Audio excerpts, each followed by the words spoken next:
উৎসাহ বক্তব্য রাখেন খেলাফত মজলিসের সংগ্রামী মহাসচিব ডক্টর আহমদ আব্দুল কাদের। বক্তব্য রাখেন ডক্টর আহমদ আব্দুল কাদের।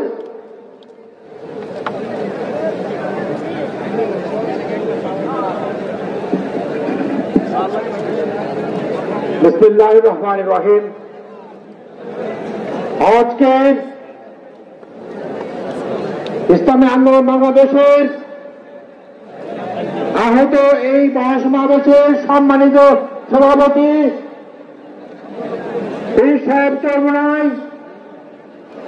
মন্ত্রনিষ্ঠ জাতির নেতৃবৃন্দ, স্বাগত জনতা, আসসালামু আলাইকুম ওয়া রাহমাতুল্লাহি ওয়া বারাকাতুহু। আমি স্পষ্ট করে বলতে চাই, আজকে দাবি জনগণের দাবি, জাতির দাবি, অধিক বিলম্বে বিচার কাজ সুষ্ঠু সম্পাদন করা, দৃশ্যমান করা, আর দাবি সংস্কার করা। সংস্কার স্পষ্ট করে বলতে চাই, আল্লাহর প্রতি আস্থা বিশ্বাস এটা মূলত করতে হবে, এছাড়া জাতি মানবে না। আল্লাহর প্রতি আস্থা বিশ্বাস কোন ক্রমেই মূল্যতে রাখা যেতে পারে না। এর সাথে সাথে নির্বাচন সংস্কার করতে হবে। আজকের মাস্তান আধিপত্য থামাতে হবে। কোনভাবে নির্বাচন কেন্দ্রকে নির্বাচনের সুযোগ দেওয়া যেতে পারে না। তাই আমরা দাবি করেছি, এখন তো সমালোচনা করছি, পদ্ধতিতে নির্বাচন করতে হবে, এর কোন বিকল্প নাই। এর সাথে বলতে চাই, আজকে প্রয়োজন, আমরা হিসাব কায়েম করতে চাই, দৈনিক সমাজ কায়েম করতে চাই, তাহলে ইসলামের কোন বিকল্প নাই।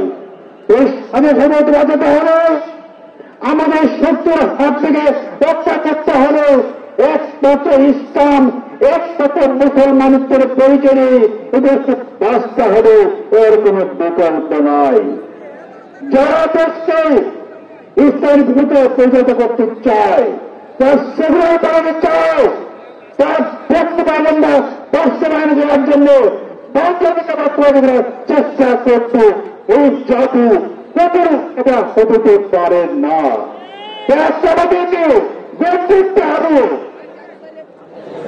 আল্লাহ স্বাস্থ্য বিশ্বাস ইনসাফের লক্ষ্যে, দুর্নীতি সমাজ করার লক্ষ্যে আমাদের জেগে উঠতে হবে।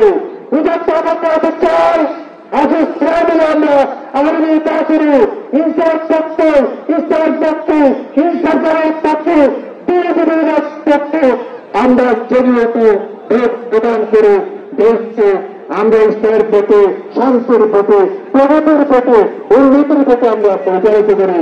আল্লাহ আমিন। আসসালামু আলাইকুম।